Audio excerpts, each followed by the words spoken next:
Hi guys, thank you for joining me today. My name is Nicole Krizek. I am the author of The Arathians and the Civilian series. And today I am joined by my husband Aaron, who graciously offered to sit in with me on this Hangout so that I wasn't just talking at a computer the entire time and answering questions. So thank you for agreeing to be here with me. Oh, you're welcome. Sitting with me on this. So like I said, today we're going to be talking about my latest book, Unearthed. It comes out in just a couple days, which is really exciting. So I wanted to do this live Google Hangout with you guys. And what's awesome about this is that while we're here live, you can ask questions through Google+. The links are on my Facebook page. And you can ask questions. You can ask me anything you want, and I will answer it. So, you ready? Yeah. Okay. All right. Yeah, like she said, I'm Aaron. I'm happy to be here, and I'll be kind of playing the interviewer today for this. So, Nick, you've been writing for a while. This is going to be your 5th book.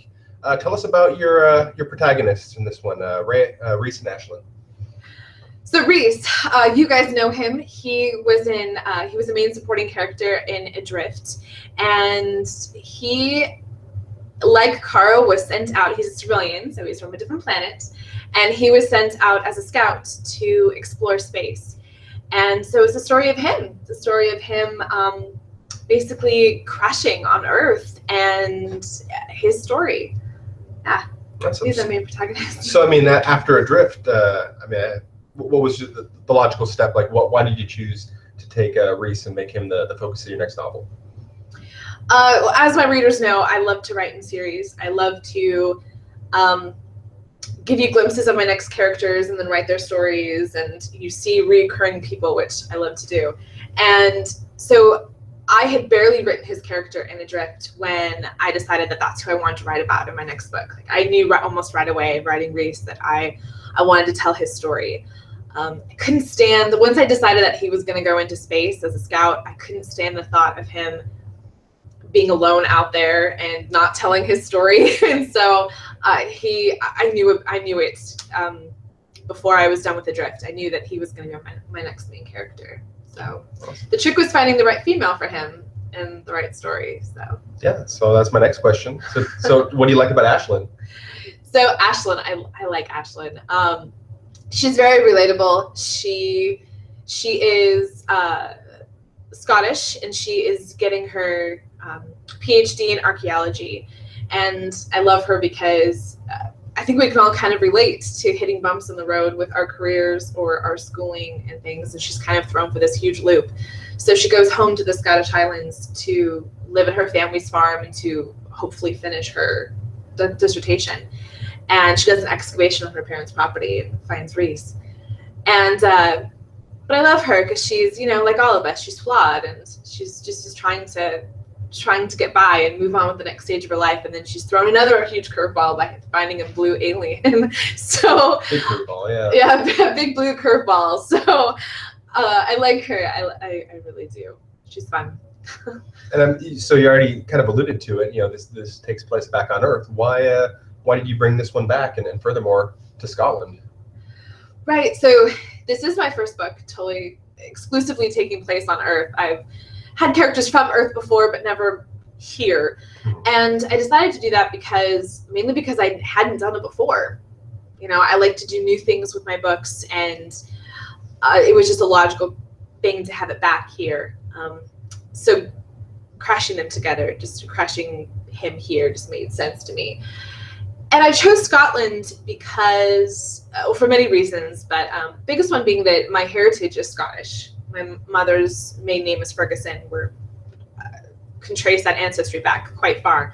So it's kind of in my blood, literally. But also, we've been to Scotland a couple times, and I love it. Every time we go, it's just a wonderful experience. So, and then the last reason, I was leaning towards it for this book. And then the last reason was I contacted Lessa, my narrator, and kind of gave her a couple options and said, what do you want to do? What sort of accent do you want to do? And Scottish was very high on her list. So when she kind of told me that, the decision was done. Of course, it's going to be in Scotland. So challenge accepted.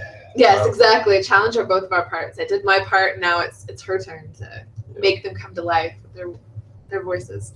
So for your readers that have read your previous series, in the previous book with the Ceruleans, Drift, and then with the Unearthed especially, will we see any of these characters from before? Will we see Caro, Avum, furthermore, any other characters? Absolutely. I love to do that. Like I said, I love to weave characters in from previous novels, and so absolutely you can expect to see them. No, awesome. Definitely. Awesome. So what was your hardest scene in this book to write? I don't think I had one hardest scene to write. I struggled with the ending of this book. I had written it and I was done with it, and I didn't like it. I wasn't happy with it, and so I went back to the drawing board with the ending, and Erin can kind of attest to the fact that I was frustrated about it because I'd written it and like I said, I wasn't happy. So we did a couple brainstorming sessions and came up with something that was much, much better. And so I rewrote the ending completely, and I think it's much better. It's much better with what we did new. So that was the hardest thing to write. It's very unusual for me to write something and be completely unhappy with it. And that, I think, was the first time it had happened. So I'm glad I was the only one.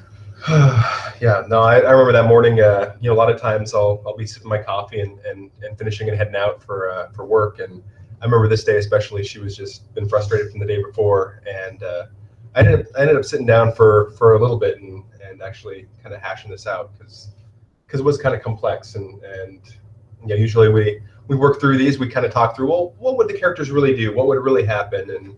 And thankfully I always feel useful when she asks me these things. So Erin's my sounding board. Sometimes I work things out, even if I just talk about it, talk it out loud. So sometimes he doesn't even have to say anything. He just has to sit there and listen to me. Yeah. And I figure it out. Or just act confused, and then she works it out herself. And, yeah, no, that's fun. Exactly. I try to keep abreast or an understanding of the story as much as I can while she does it, and she does figure it out. So, well, on this one, what was your favorite scene? My favorite one is definitely when Ashlyn finds Reese.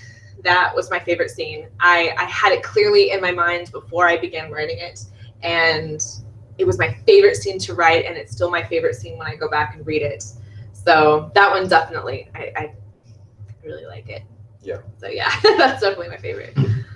Without getting, without giving away too many spoilers, we're kind of decided to go with what was on the synopsis on the back. Like if it's within those realms, we can talk about it. We don't want to reveal too much. But well, exactly. And actually, the scene that we're talking about, my favorite one is a free giveaway. Right. For anyone who is my newsletter subscriber, I give away, I always do that before my new books. I give, tidbits away. And actually the whole chapter is something that I'm giving away to my newsletter subscribers. So if you haven't subscribed to my newsletter, you can do that through my website.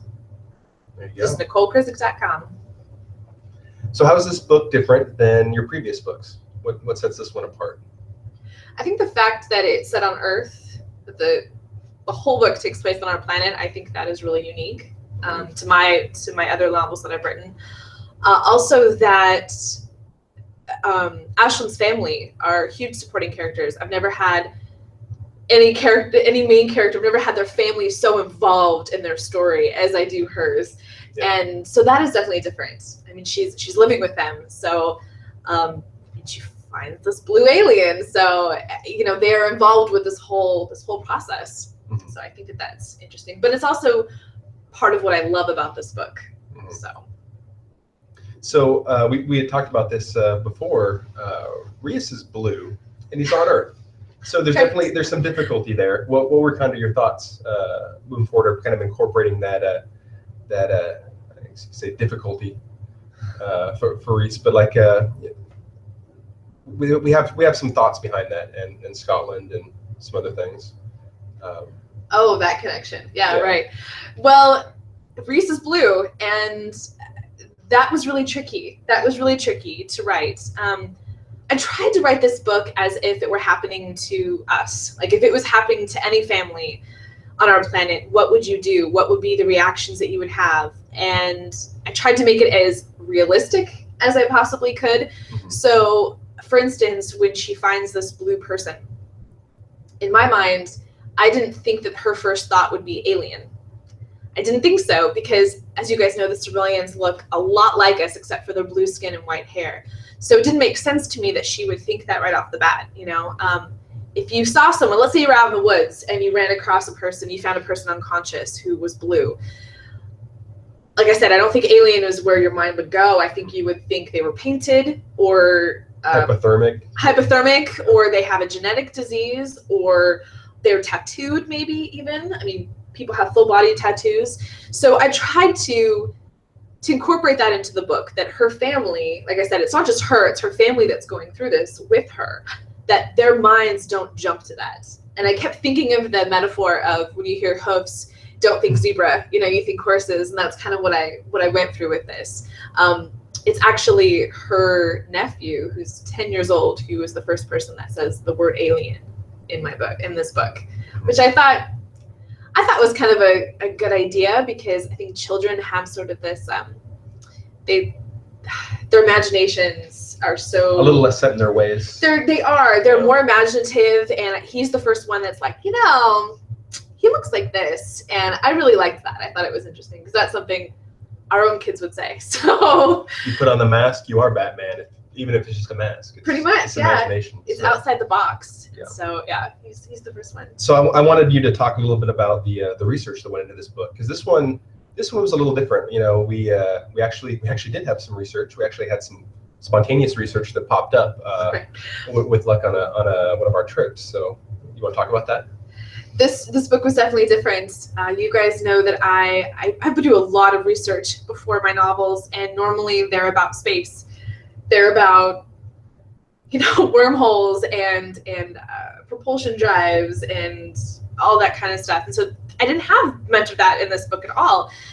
So the research Erin is specifically referring to is, I knew I wanted Ashlyn to be an archaeologist, and we were on a cruise last summer, and just so happened to have a guest speaker on the cruise who was a doctor of archaeology, and we were able to snag him for an hour, and we just picked his brain about archaeology and about the schooling that goes into it and all that kind of stuff. I also talked to him about when Reese crashes, the inhabitants of Scotland that long ago, what would they think? What would they think of seeing this spaceship and this person?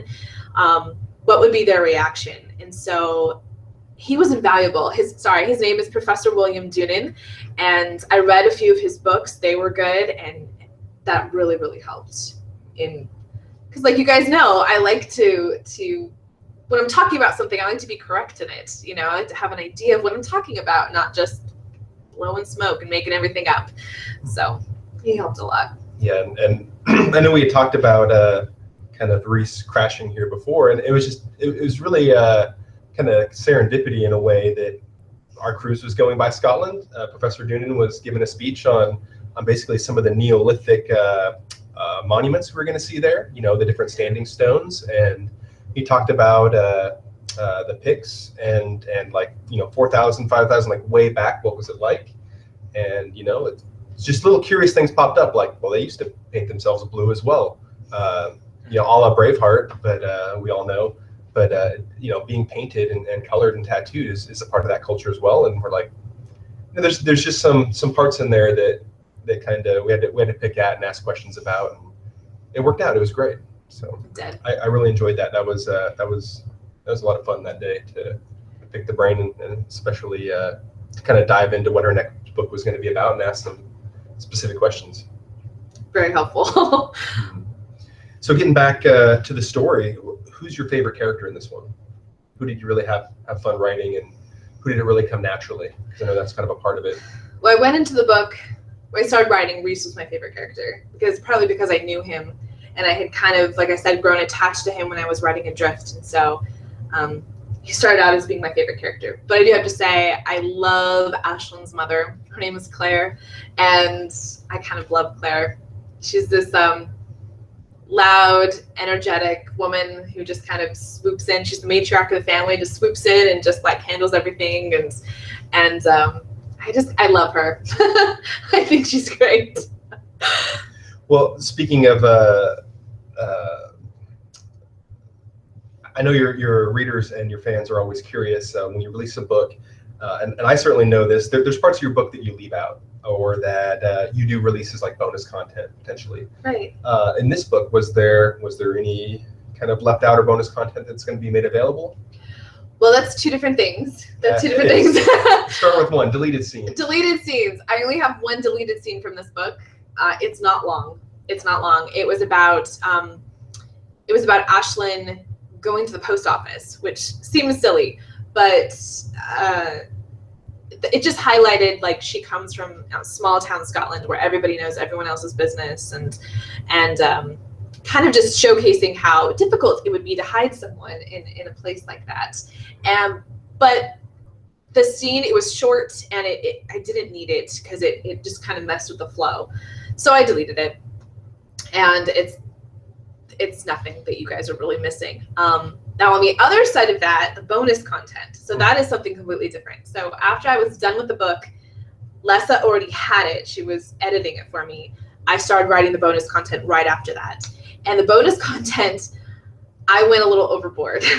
Yeah. I wrote bonus content for Adrift as well, but this one, it's 10,000 words. It's like 4 times as long as the Adrift bonus content. It's really long. And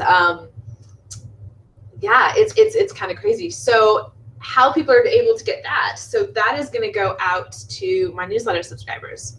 There again, if you're not a subscriber, you're totally missing out because it's kind of awesome. So you got your creative juices going with this. Does that mean we could expect a 6th book relatively soon? Right.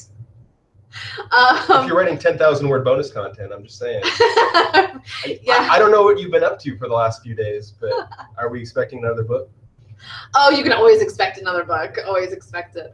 I am. I'm working on 2 things at once. I'm working on a novella in the Arapians, and I'm working on the next proper book. Mm-hmm. And they are both going to be back in the Arapian series. Awesome. I am hard at work. Awesome. So how do readers get? You kind of mentioned it before, but just to reiterate, to get the bonus content newsletter. Newsletter, yes, that will go out. I think we have it slated to go out in July, so it'll get sent out as a clickable link. And what's the address? Get it. So they can. I guess if you're here, you know, but you're fairly knowledgeable. But just to reiterate, if they want to sign up for my newsletter, you just go to NicoleKrizek.com, and it's a pop-up that will come up when you're on my webpage. You just put in your email address, and you're good to go. You can also find that through my Facebook page. I'm kind of all over, but super easy to sign up, and I never spam anybody. I never do that. I only use the newsletter or my subscribers. I only use it to send out new releases, bonus content, and a monthly newsletter, and that's it. I promise not to spam anyone. That's awesome. So easy to stay up to date. Yeah. Keeping it small but to the point. Yeah. So that's great. So you talked about your books coming out, or your next plan. Is there anything else that's coming up for you? No, I mean, I have the 2 books in my brain. I've written a lot. It's in the computer. I've written quite a bit of each of them. And I mean, I'm always have ideas down the pipeline. So definitely doing that. Awesome. So in these stories, are there any characters that you actually base on real people, or anyone you kind of draw inspiration from some of your characters? Any real people? I do not base what I want to say, characters' personalities. I don't base any of those off of real people. Mm-hmm. I really don't. But I do like to find pictures of people to use for their references, for their physical appearance. And so I go I go on Pinterest, and I find, and sometimes those are very popular people, actors, mostly actors, but I only use it for their physical reference. I don't use it for their personality, if that makes sense. Yeah. So, but I do have a Pinterest page that the link is on my website as well. And it's actually kind of cool. I like it because it allows people to actually see what I see in my head, if that makes sense. Like, it gives them like a visual reference for for my characters. So, and I always keep that updated with whatever new book I'm working on. So. No, and I know her mental image is strong because I've been involved with making the covers for her books and Cindy Nichols more recently. And I know what a challenge it could be to find the right image, because you find a model, you're like, this is the one, this is what you described to me, and nope, that's not it. You know, it's like she gives me a police sketch, it needs to look like this, and I'm like, I can't find that. I don't know. I mean, if you've ever been out there and been the one actually designing a book cover, it is quite the challenge. I got to hand it to everyone that creates those, or like movie covers, because I mean, you're just blending things together, and especially working with an artist or an author, it's could be complicated. So we'll leave it at that. So. He's calling me picky. Well, maybe. It is true, and it's hard because you have this image of this person in your mind. Like, I work on my books for almost a year, you know, so I have this person, and that is really difficult to then put it into an image. That is really, really challenging. Mm-hmm. Just be lucky you don't do my covers anymore. Yeah, well, to an extent. So I'm still technical help when needed. So getting back to the stories though, when you write, what's the most difficult thing you face? I know you like writing Reese, but about writing members of the opposite sex. Oh, when I write males. Yeah. Are there any challenges you face, or definitely? Tell me about it. Yeah, writing males for me is difficult because personally, I think that men and women, we are different. Like, we're just different. We think differently. Anyone who's been married knows that we think differently, and so it's hard to get inside a male's mind. When I try to write my men, it is hard. Women, I think we put so much thought into things, and our brains are always like always pretty broadly focused. Men tend to narrow down on certain things at once, and I read a lot of blogs. I read some books about males and how men and how we're different. And gosh, so I hope my guys are always relatable. Like, I hope I'm doing it right. You've never told me that I'm like totally like buggering it or anything. No, like, I'm hearing you now, and I just want to be like simpler. We're not that complicated. But see, I don't want to downplay males here, so I'm sure there are none watching. No, I think it's true. We're different. We are fundamentally different. Mm-hmm. And so that is hard to show that. And also, the other thing to keep in mind is that the majority of my readers are women, and so it's the balance between the male mind and the female mind. But then also, like I said, my readers are female, so you guys may think simply, but we don't. And so I think I tend to write them a little bit more complicated because we expect them to be. I think maybe that's a mistake. I shouldn't do that. As the spouse and partner, I do get cursory, quick edits as she's going, or like I'll read things as she goes. And there's been a handful of times I think I pointed out, like, he wouldn't say this. This is not. A man would not think like this. And you know, she takes it with a grain of salt. And I never follow up like, I want to make sure you got that in there. But you know, it's my opinion. And just for a heads up, like.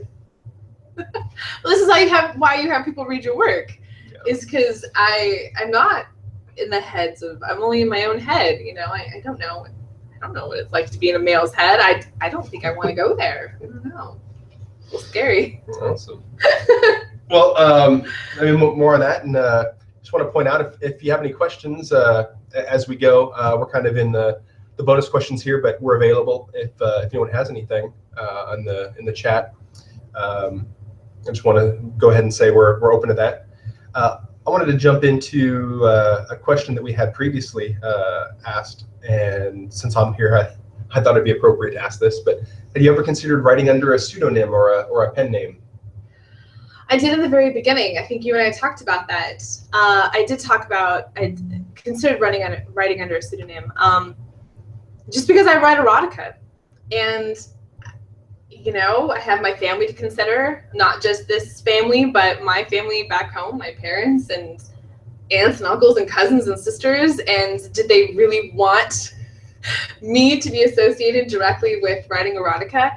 And then I just kind of shrugged my shoulders and I said, well, you know what, this is what I want to do. And everyone who loves me supports me. And they may shake their head a little bit and never read it, and that's totally fine. But yeah, I don't know. I felt like it was just wrong to change my name. Yeah. I don't know. Do you remember that conversation? No. That was a while ago. Like my first book came out, 2013? So Alien Savior was 2013. Years ago. In fact, just an interesting story for all your fans out there, and I'll just go ahead and put this out into the internet. At the time her first book came out, I was actually deployed, and I'm in the Air Force. And while I was deployed, her book was released, and the people I was deployed with were kind enough to stay abreast on her newsletter and know when it got released. And when I came back from work one day, it was real quiet in my dorm while I was sleeping. There's 4 other guys in there with me, and it was too quiet. So I asked them, "What are you guys up to? It's really quiet in here." "Oh, we're reading your wife's book. We're all to page 30." And I'm like, okay. That's the first. And that's where the ribbing began. So, I mean, since then it's been fun. I mean, it does keep things lively at work to have a wife that writes erotica. I always describe it as romance first until I get to know someone better, because people don't usually ask too many more questions. But it does keep things interesting when it comes up in conversation. But that's true. Frankly, I'm pretty thick-skinned as it is for my job, so I'm not too worried about it. I have a lot of fun with it. So you're a good sport. You're a good sport. Going back to what we were talking earlier about proofreading and editing your work, let's talk about that process. Do you do a lot on your own, or what's it like proofreading as an author, if you do? Or do you pay someone to do it, or what's kind of your process? Right, proofreading. Editing takes the bulk of my time, to be honest. I write I can write on a really, really good day. I can write 8,000 words in a day, which is kind of amazing considering Unearthed is 80,000 words. I mean, that's not saying that I wrote it all in 10 days. I'm not saying that at all, but it just kind of shows you how quick I can go if I, have a moment of just amazement.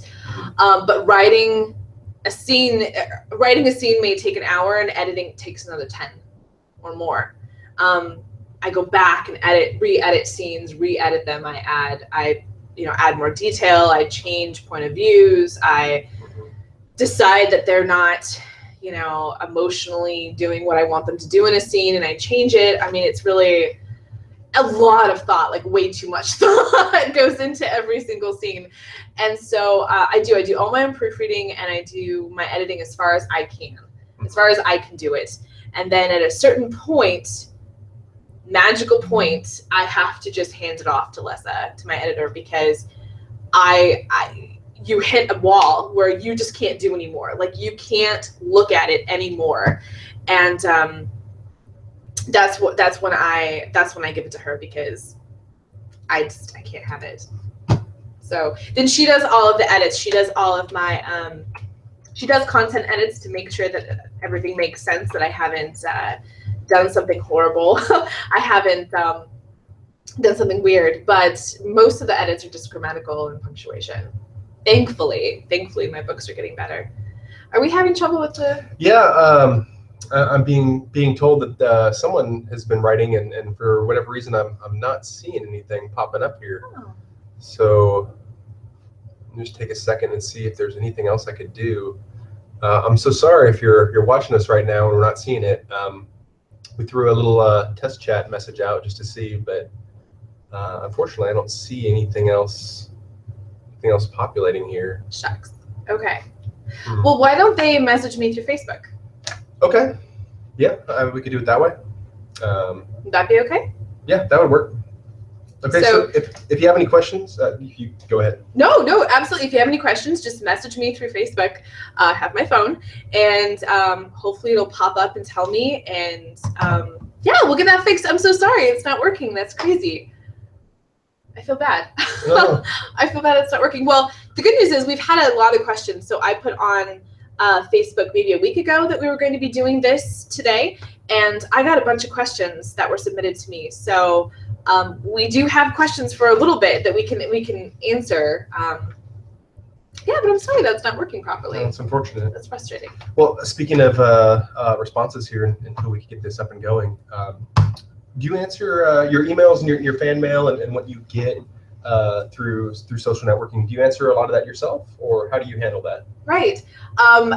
Any email that you've ever gotten from me, not my newsletters, but any email that you've gotten from me directly, or any comment on Facebook, any likes, anything like that, that is all me. That's all me. Yes, all of that. I write all my own emails. I write all my own everythings.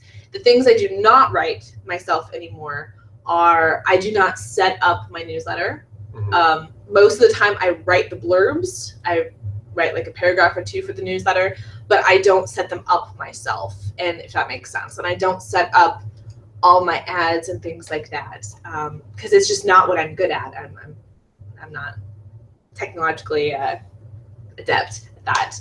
But yeah, any email that you guys have ever gotten from me, that's all me. That's all me. Awesome. Well, for the few that have checked in, we're getting word that people are checking in, saying hi. That Butterscotch said hi. So I'm sorry we're kind of doing this through like a daisy chain situation here, playing phone tag. We okay. Actually, so we have the Google Hangouts in Google Chrome up and live.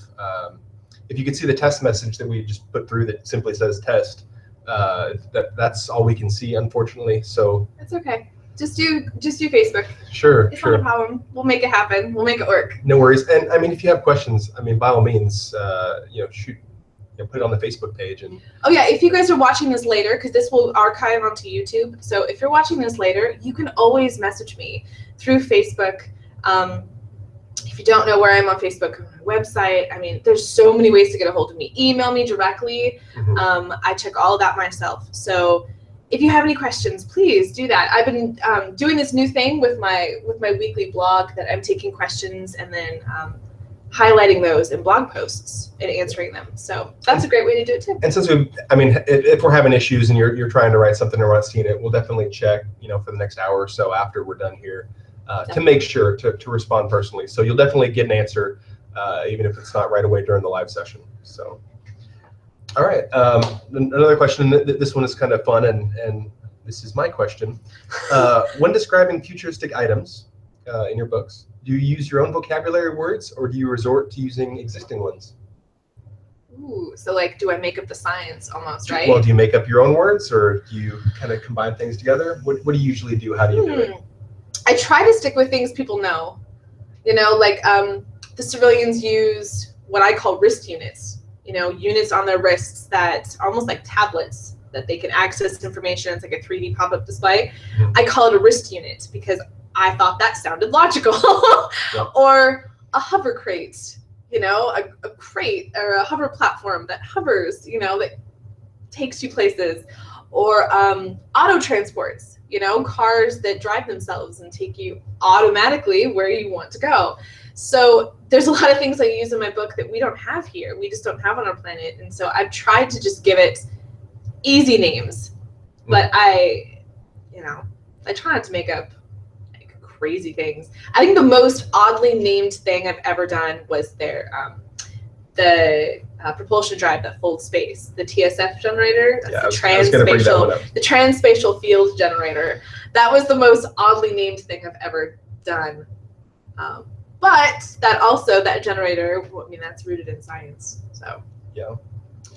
I remember we were talking about that one for a while. Like, what are you going to call this thing? And there we have like a list of spitball names, because it's like, well, it's kind of like a foundational part of the. If you've read a previous series, it's pretty important to the way one of the books ended. So what are we going to call this thing? And I remember chatting with her like, well, at least in the military, the way we handle these kind of things, if it was like a propulsion unit, we'd kind of call it a certain thing, and then we come up with an acronym, and then that's what everyone uses to talk about things, because you don't want to talk about like the mother of all bombs as an example. It has a technical name, but everyone likes to call it the Moab. It's the same kind of thing. You want to find the little short name, especially if it's catchy, and use that. And but also was rooted in science, like what we talked about and how it operated. And we came up with something that seemed to work, and it's good shorthand. I think it works fine. The other thing I was just thinking about is Link. Oh yeah, that was Link, another one. the artificial intelligence that the civilians have, that Reese and Caro developed. Link is short for the Live Intelligence Network. And I knew I wanted to call him Link, actually, and then I had to try and find an acronym that had those letters in it. So I kind of reverse engineered that name a little bit. Yeah, we see that sometimes in science. You have a plan. How do you get to it? I tried. Well, speaking of, we talked earlier about our trip we did to Scotland and the inspiration we got from that. Where would you like to go for your next inspiration? What's kind of your thought? What would be some place you go and you're like, oh, I want to go there because I think I could incorporate it into a book? I think more about the places we've been and how can I put that in a book. Mm-hmm. You know, like we've been to some pretty awesome places. We live in Italy. We're in Italy right now. This is our home. And so the places we've gone actually is more kind of what I see things and I take pictures of it and I'm like, oh my gosh, I have to set this, have this be a setting for something. Mm-hmm. But there again, that's stories that are more on our own planet. It's a little bit harder to do that for alien worlds. Mm-hmm. But places we haven't been that I would like to do. I don't know. There's some places we've never been. Like we've never really been to a desert. Not that I'm saying I want to go, but mm-hmm. That's a place we haven't been to. I don't know. That's a hard one. Yeah. It's a hard question. Some of these he didn't let me see before. I would like to go to Nazca. I'd like to see the Nazca lines. Oh. I'm just gonna say it. I mean, that'd be awesome. I mean, I don't know if people or if anyone watches Ancient Aliens, but I mean, there are some things that I think I could take her. Maybe she could draw inspiration from. That'd be pretty awesome. There are some amazing places around here. I think. Well, I mean, speaking of cultures, have you ever considered, and I bring this up because it was brought up the other day, translating your book into any other languages? Yeah, that recently was brought up. All of our Italian friends, when they learn that I'm an author, that's the first thing they ask. The very first thing is it in Italian? And I'm like, no, it's not Italian. It's not in any other language. And to be honest, I've never looked into it, but I've had enough people kind of asking, and it's kind of a common question. And actually, like a quarter or a third of my Facebook fans, they're from Italy. So I think it's something I definitely need to pursue. Mm-hmm. It's scary to me because I don't speak another language. And so it's scary to me because how do you know it's being translated properly? Like, yeah. I don't know. But I mean, when you have someone do it, it's professional. So I'm sure it'd be fine. I need to look into that. Maybe that's a project for after my next books are done, because as Erin can attest to, when I am in the middle of writing something, it's hard for me to concentrate on anything else. Like I have a really hard time. It's like my brain can only focus on that. And so it's hard for me to have other projects going at the same time, but I need to look into it. And there are other challenges just from living here that we've realized. You put something into like Google Translate or something when you're in town, it translates it, especially if it's lengthy, you're going to run into some issues. It's always good to back translate it, then put that into the Italian back to English translator, and you'll see like, oh, that's not exactly what I meant. I love Google Translate, but yeah, it's sometimes you hold it up to them and they just laugh because it's so wrong. Yeah, it's so wrong. So there's no putting your book into Google Translate. No. That won't work.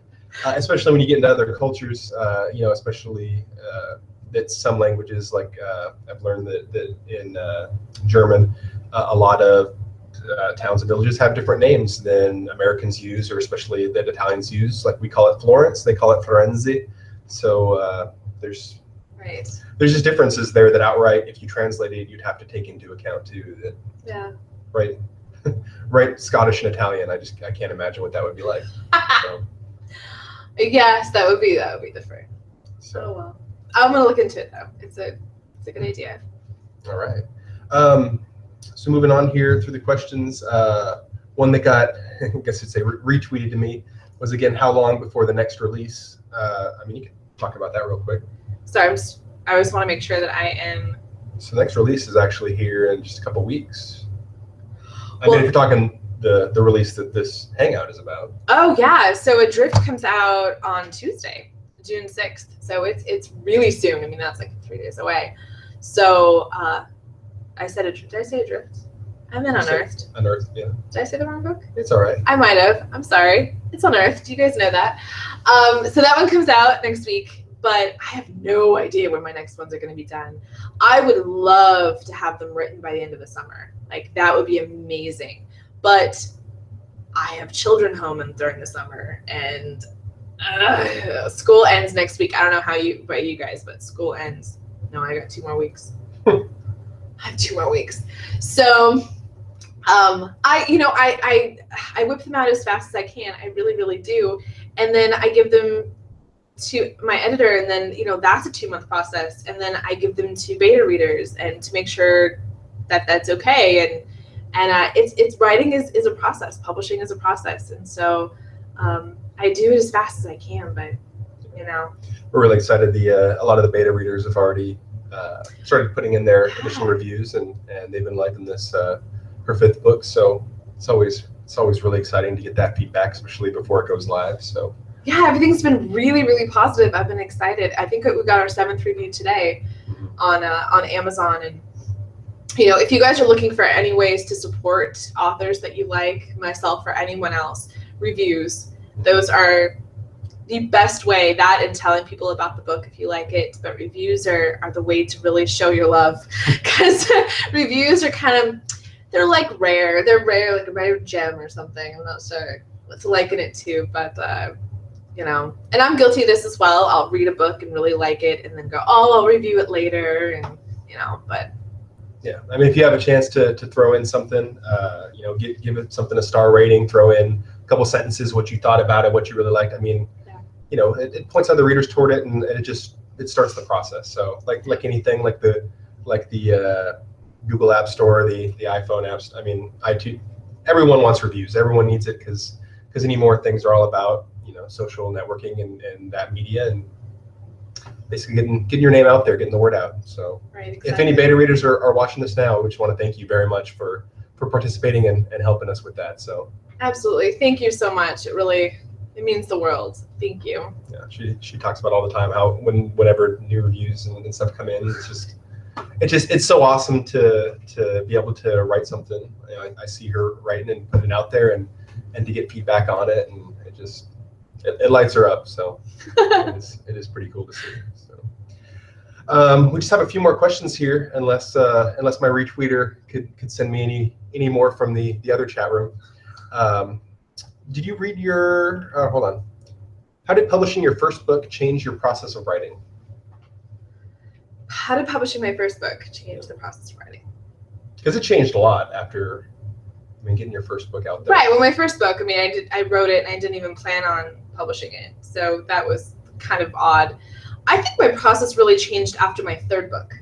To be honest, I think I wrote my first 3 books pretty much in the same fashion, in the same way.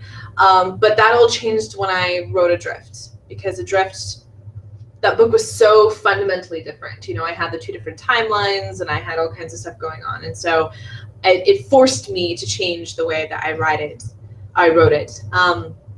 But I think it changed it definitely for the better. I think Adrift really, I see a huge difference in my writing from the first 3 books to Adrift. And so I think it's better. My writing has gotten better. So yeah, it's just fundamentally different. So along those terms, what is your writing kryptonite anymore? What is your real challenge for writing now? I think my challenge has just always been that I work from home. I think that's really hard. I think anyone, you don't know about this, but anyone who works at home can attest to the fact that when you're here, it's hard to just focus. It's kind of like you have to put blinders on and just not look at anything else in your house, and not think about, I should make dinner, or I should do the dishes. And that's really hard. I've gotten better at, it used to be the internet was kind of my kryptonite, because I would be like, look, Pinterest, and but I've gotten much, much better about not doing that. But it's just being here in the house, even when the kids are at school, it's hard to just be super focused on what I'm doing and not see the rest of everything. This place is just sunshine and wine. Like I don't there should be no problem. I do ride outside a lot more than I ever did. Yeah. Because it's gorgeous here, and yeah, I ride outside a lot. I love it. So from the other chat room, Jennifer asks you, how do you choose character names? Ooh, thank you, Jennifer. That's a good question. So character names, oh, that's a toughie. If you guys read my blogs or anything, you know that names are really, really hard for me. If she doesn't tell you the truth, I'll tell you what she should say. So just stand by and see what she says. So, naming characters is a real pain in myself. How do I name characters? This book was easier because I already knew Reese, so I had his name already, so that was cake. And then my other characters, they're all, I'm running through them quickly in my mind. They're all from Earth. They're all Scottish. So I went online and I looked at like birth records, like Scottish birth records, and what have been popular over the decades, and just kind of looked through that. Not that I used the most popular name in the 80s when they were born. I mean, that's like totally cheating. But I looked at names and decided what I liked and that kind of stuff. So that's how I named them. Mm-hmm. So this book was the easiest. This book is the easiest for me to name characters. My other books I've struggled with really, really badly. But over time, just like anything else, I've gotten better at it, and now I have a database of names that I can kind of refer to. You totally look like you want to say something.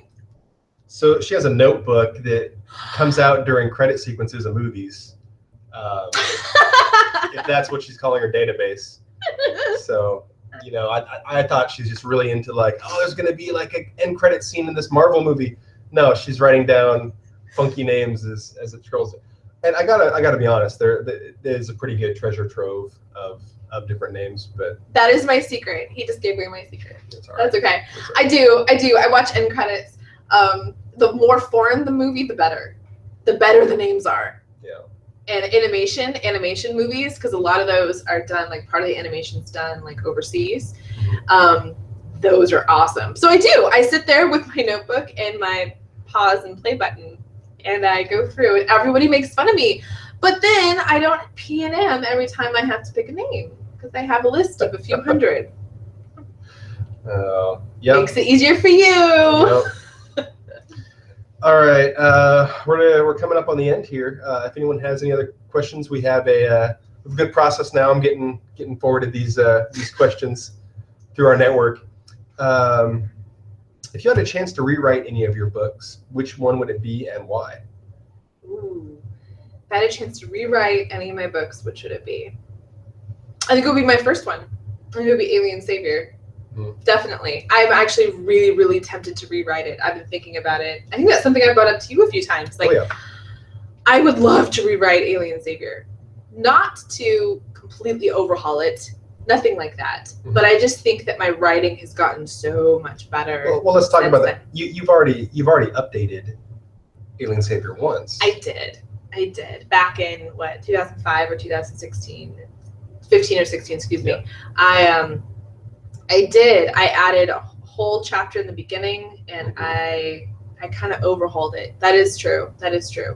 It's still not where I want it to be. I mean, I know maybe that makes me sound really, really finicky, but my writing has grown so much, and I know where it can be, because and so it's hard for me to have that be the first book. That if you're going to start reading me, you're going to start the first book of the series, right? First book of the Urathean series.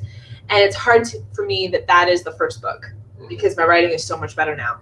And so that's what I would love to do in the perfect world. Like in the next year, I would love to get my novella and the next book number 6, done, and then have time to go back and redo Alien Savior. And like I said, it wouldn't be a complete overhaul, but I would rework it.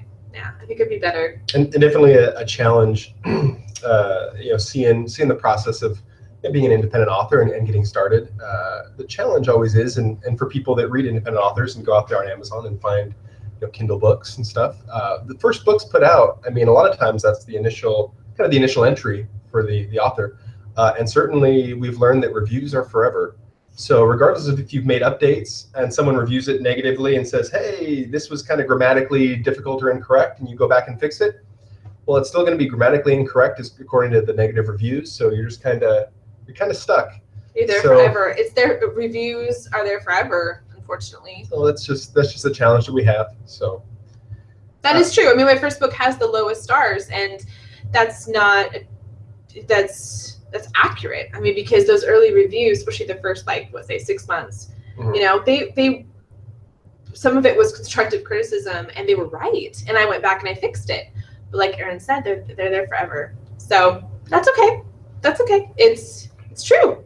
Those reviews were true for the time they were written. So you have a question in. What was your most embarrassing moment or comments after your first book? Oh my God. Well, I talked about my, I guess, not most embarrassing moment after her first book. So if she has more to share. My most embarrassing moment was with your grandmother. Oh, okay. When I went home for the first time after my first book came out, and she said, "Oh, Nikki, honey, I just finished your book."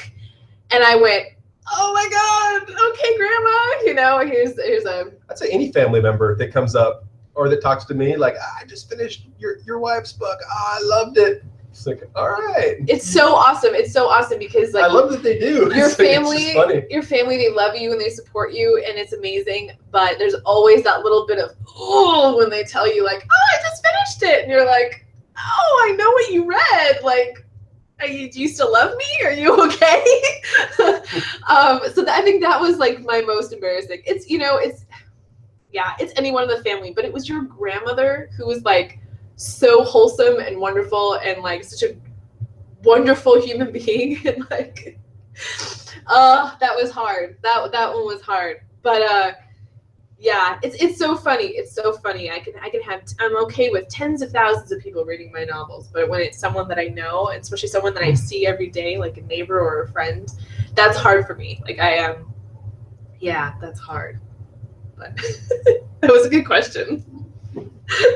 You know, I'll just add part of the other joys of having a wife that writes romance or erotica is just I have a lot of coworkers or guy friends that are just like, so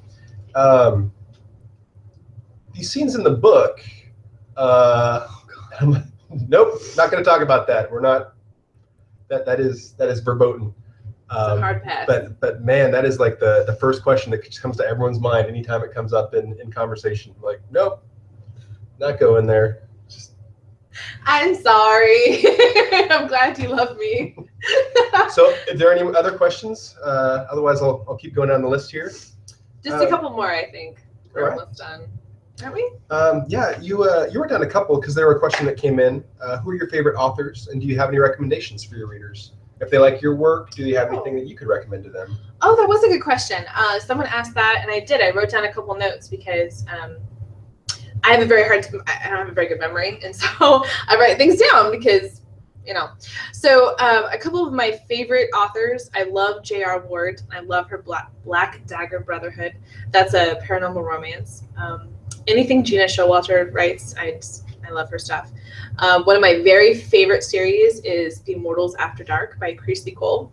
I'll read any book that she comes out with. A new one that I just started to really like. It's a paranormal romance by Lisa Lado.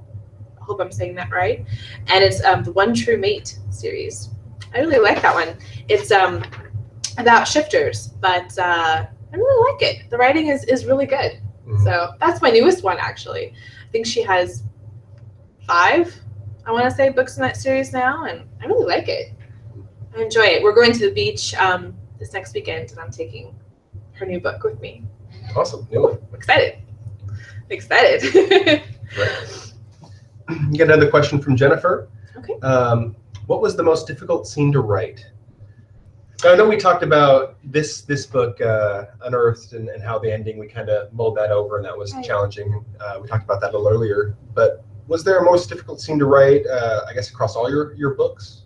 Ooh. all of the books. That's a lot of books. Do you remember having any issue? Trying to think. Sometimes I struggle with scenes because I need to get the physics of it right, like if it's in space and, trying to think.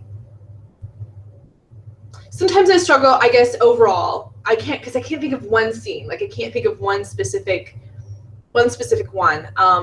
Sometimes I struggle over scenes where there's a conversation, when they're having a conversation, especially if it's like it's a pivotal moment in the book. It's not that I struggle with it, but I go back over it over and over to make sure that it's saying what I want it to say, and I try to take out the fluff, and so I think those are the ones that I spend the most time on. I'm trying to think if there's like one scene that I really have a hard time with, and I can't think of anything.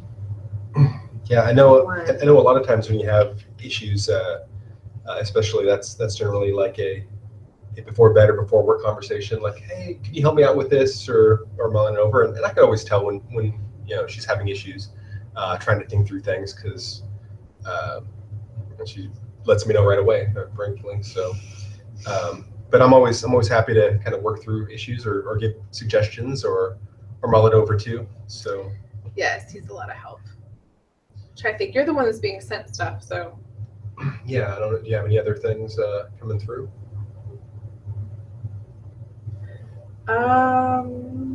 No. Nope. I think it's all been coming to you. Yeah. Okay. So just some quick ones here. If we get any more questions in, Oxford commas. How do you feel about them? Really? Yeah. No. This is for your narrator's sake. Oh my god. Oh my gosh. Oxford commas. Big fan. Big fan. All for the Oxford comma. Oh yeah. Semicolons. How do you feel about those? That's so random. I do like semicolons. I do. I use them a lot. I try to stick with one per page. That's my rule for myself because I like them so much. But I use M dashes a lot. I like M dashes. But Oxford comma is really funny. Our daughter's learning how to write, like paragraphs and stuff. And she was writing the other day, and I've talked to her twice recently about the Oxford comma and how we are in this family pro Oxford comma, and she shall do that. She looked at me like I was banana crap crazy, but I'm like, no, this has to happen. That's happen. All right, we'll just do one last one here, okay. Because I think it'd be nice for your readers to know about this. When you're writing, what kind of works for you? Typewriters, fountain pen, dictation, longhand? Like how do you basically get the bulk of your writing done? How do I actually do it? I split it between writing it myself with my own hands, like on the computer, or dictation. I do use a software called Dragon, and so like a couple days ago when I had like crazy writing days and they were so good, that was on Dragon. But there's some things I can't stand to do, like conversations. Like if I'm doing dialogue, I can't stand to dictate it. And so, but I can't do it all with my hands because my hands hurt. They cramp up. Erin's actually got me braces to wear because I am in pain, and so I kind of have to be careful. I can't write too much, but yeah. I just noticed that we are totally losing our light. It is 8 p.m. here in Italy right now, so I think we better wrap it up. What do you think? Do you have anything else? Does anything else come through? No. I think we've gotten the questions that we've gotten, and we've gotten through our list. So we'll stand by, and we'll be watching things for the next hour or so on the webpage. So if you guys have anything extra, we'll make sure Nikki gets to answering it. Yeah, definitely. So you have anything else? It's all yours. No, I think that's it. I just want to thank you for being with me today. Yeah, I think it's always better to have someone else than, like I said, just me talking at the computer. But yes, thank you guys for all your support. And yes, if you like Adrift and if you want to keep supporting me, please go and look at Unearthed. It comes out on Tuesday in paperback and an ebook. And later this summer or early fall, it'll come out in audiobook. So stay tuned for that. I will be giving updates always on my newsletter and always through Facebook are the two best ways to stay up to date on anything that I'm doing. So thank you guys so much. And yes, we'll see you later. Bye. Keep reading.